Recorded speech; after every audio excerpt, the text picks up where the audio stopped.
આજે છે જનતાના ફેસલાનો દિવસ ને જનતાના ફેસલા આવવાનું શરૂ થઈ ગયું છે। વોર્ડ નંબર 1 ભરૂચ નગરપાલિકાના વિજેતા ઉમેદવારો અમારી સાથે છે, ત્યારે આમની સાથે વાત કરવાની કોશિશ કરીશું।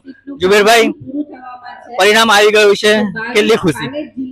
અનહદ ખુશી છે કે આ વખતે ફરીવાર મને જનતાની વચ્ચે જઈને જનતાના જે કામો છે એ પૂર્ણ કરવાનો આ જનતાએ મને મેન્ડેટ આપ્યો છે।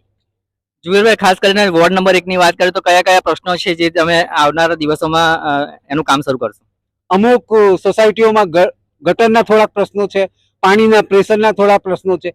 મુખ્ય પ્રશ્નો ટીપી સ્કીમના રોડોનો છે, ટ્રાફિકનો પ્રશ્ન છે, હોકર્સ ઝોનનો પ્રશ્ન છે, અને શિક્ષણ જે પ્રાથમિક શિક્ષણ જે વસ્તીના વિસ્તારમાં જે પ્રમાણે હોવું જોઈએ એ નથી, આરોગ્ય કેન્દ્ર પણ જે પ્રમાણે હોવા જોઈએ એ નથી। એટલે આ જે બાકીના કામો છે એ અમે 100% પરિપૂર્ણ કરવાના પ્રયત્નો કરીશું।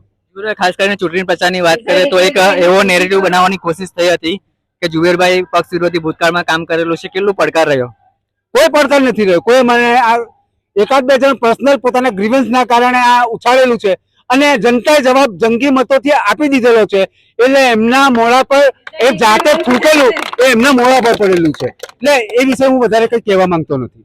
બીજા ઉમેદવાર છે, એમની સાથે વાત કરીશું। ઇમરાનભાઈ, તમે પહેલી વખત વોર્ડ નંબર 1 માંથી લડો છો, તમારા માટે એવો નેરેટિવ બનાવવાની કોશિશ થઈ કે આયાતી ઉમેદવાર છે, પરંતુ પરિણામમાં જોઈએ તો સૌથી વધારે મત તમને મળેલા છે, શું કહેશો?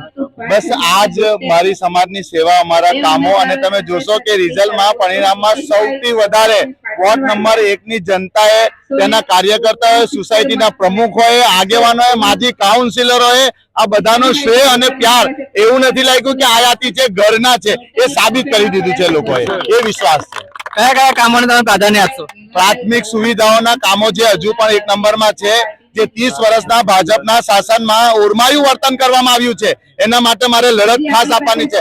આરોગ્ય વિભાગ હોય, શિક્ષણનો વિભાગ હોય, તમે જુઓ તો મોહમ્મદપુરાથી બાયપાસ સુધીના રોડ રસ્તાઓ જે છે એ હજુ પણ ડેવલપ નથી થયા, અને એનું કારણ આ બીજેપી રોડા કામમાં નાખતું હતું, જેને અમે પ્રાથમિક ધોરણે લઈને પણ આ કામ પૂર્ણ કરવાના છે। નગરપાલિકામાં ભ્રષ્ટાચાર મુખ્ય મુદ્દો રહ્યો છે, તમે આવનારા દિવસોમાં કઈ રીતે ભ્રષ્ટાચાર સામે લડશો? બિલકુલ 100% પ્રજાની મહેનતનો ટેક્સનો પૈસો જાય છે, અને એ પૈસામાં એમના એસો આરામ બિલકુલ નહીં ચાલે। એ પછી એસી ના અંદર બેસાશે તો રોડ પર તડકામાં લાવવાની જિમ્મેદારી અમારી છે, એનો ઉગ્ર વિરોધ કરીશું। ભ્રષ્ટાચાર કોઈ સંજોગે નહીં સાંકી લેવામાં આવે।